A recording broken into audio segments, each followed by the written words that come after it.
What's up guys, and welcome back to another video. Today's video we're focusing and going for Rugby Onslaught yet again, as they are accusing the Springboks of cheating, of getting Jerome Garces help in order to win the final. Last week it was a rubbish call about the coin toss. This week it's an opportunity where Jerome Garces was apparently blocking one of the English blokes, which led South Africa to winning the World Cup. The amount of rubbish you guys come up with is remarkable. It really is. They should get an Oscar or a Rugby Award from World Rugby for the most clickbaited articles out there in the sport. Now, before we get into their video, I firstly want to actually thank them. They wrote a great article saying the gloves are off, but they said a lot of kind things about me, and for that I thank you. I don't think I'm one of the best rugby YouTubers out there. Squidge Rugby is the king. But I'm honoured to be a part of the list. There's 2 cents, there's 1014, there's a lot of grey oaks out there driving more. So respect to the community. And Rugby Onslaught, you are more than welcome to join the community, but you need to talk sense. You need to write sense and not create crap. Lockdown is obviously getting to you guys because, I mean, the amount of clickbait material you're getting out there is remarkable. But credit to you, you are definitely causing a storm. Over 250 comments on your Facebook post where you spoke about this title. So let's get into it. They say mounting calls for South Africa to be stripped of the World Cup win after undeniable evidence emerges showing officials helping the Springboks, and that goes into Jerome Garces. Now, firstly, Rugby Onslaught, I'd like to pass this message on and please get back to me on it. Please, can we talk about who are the mounting calls that are asking for South Africa to be stripped from the Rugby World Cup? And the rule is on this comeback is you can't use your own staff.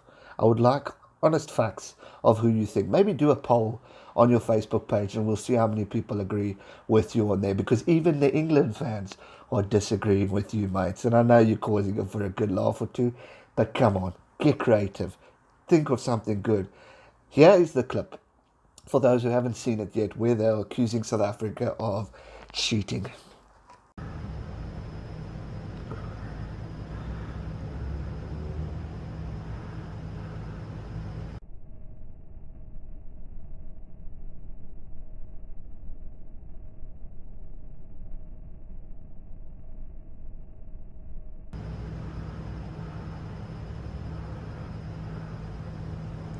Now in this video you can see that South Africa, England are going in for a scrum. Faf puts in the ball and then he passes the ball back, and then he does the box kick and gets the ball out. What these guys, Rugby Onslaught, are saying is that as the scrummy was trying to get past, Jerome Garces was blocking him. He was in the way, fine. But if you look at the hard facts, it wasn't. Even if he wasn't in the way, he would not have got to Faf passing that ball. They claim that there's going to be a tackle on Damian Lende.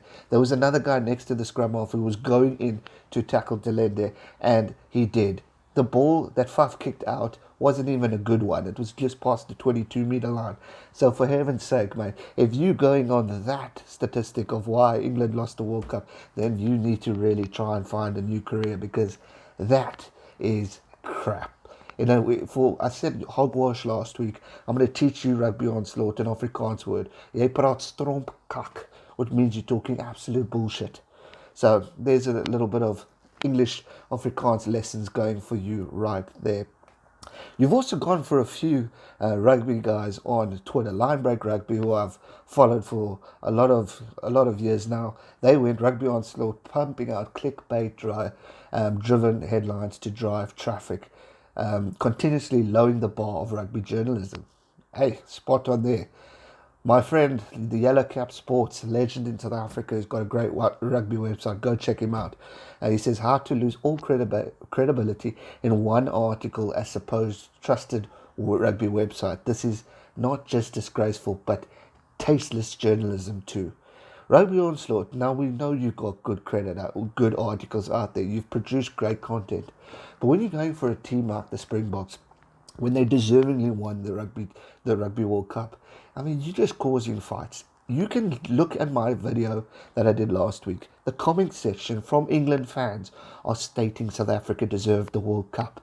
Even the fans that might be disappointed with, if you want to go for a few crazy calls, and this is a video I recommend for, or an article for next week, maybe go look at Wales, South Africa, analyze that one and see, because there you might have a little fight or two of bad calls from refereeing, but South Africa still would have won the game. The defence was on point.